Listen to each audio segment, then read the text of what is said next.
Un ver préhistorique vient de reprendre vie 40 000 ans après. Mais d'abord, pour commencer, abonnez-vous à ma chaîne et activez la cloche de notification pour ne plus manquer mes prochaines vidéos. C'est parti. Les scientifiques viennent de ramener à la vie un ver préhistorique vieux de plus de 40 000 ans. Il avait été piégé dans le pergélisol sibérien, aussi appelé permafrost. Coincé à 40 mètres de profondeur, le ver a gelé en même temps que le sol, lors de la dernière période glaciaire. Une fois coincé dans la glace, ce ver aurait atteint un état de cryptobio.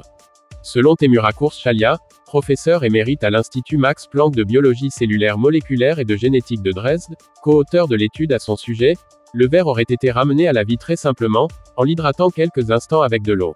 Il aurait ainsi retrouvé la vie comme si de rien n'était. En tout, la chercheuse, Anastasia Chatilovitch, a réussi à ramener 2 vers différents à la vie avant d'en emporter plus d'une centaine dans un laboratoire de Berlin pour des études supplémentaires.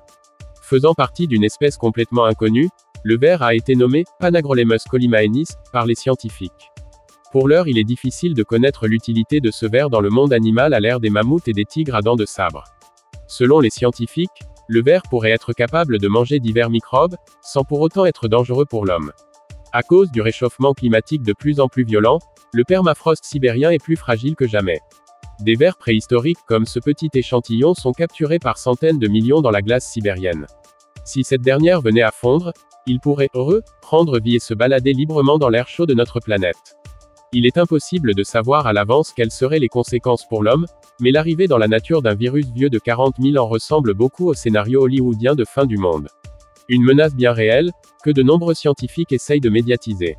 En France, le professeur Jean-Michel Clavry, de l'université d'Aix-Marseille, a réussi à cataloguer 5 catégories de virus, zombies, différents. Ils sont pour l'heure toujours coincés dans les glaces sibériennes, mais ce n'est plus qu'une question de temps avant qu'ils ne se baladent dans la nature, amenant avec eux des maladies vieilles de 50 000 ans.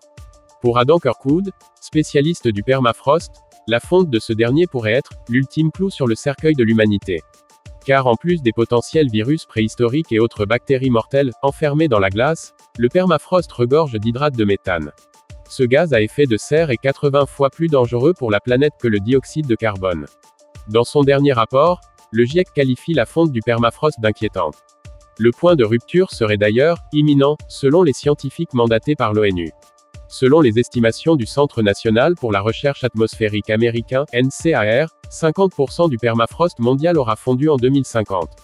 Ce chiffre pourrait atteindre les 90% d'ici la fin du siècle. Si cette vidéo t'a plu, prends une seconde pour partager et pour me laisser un pouce bleu. À bientôt.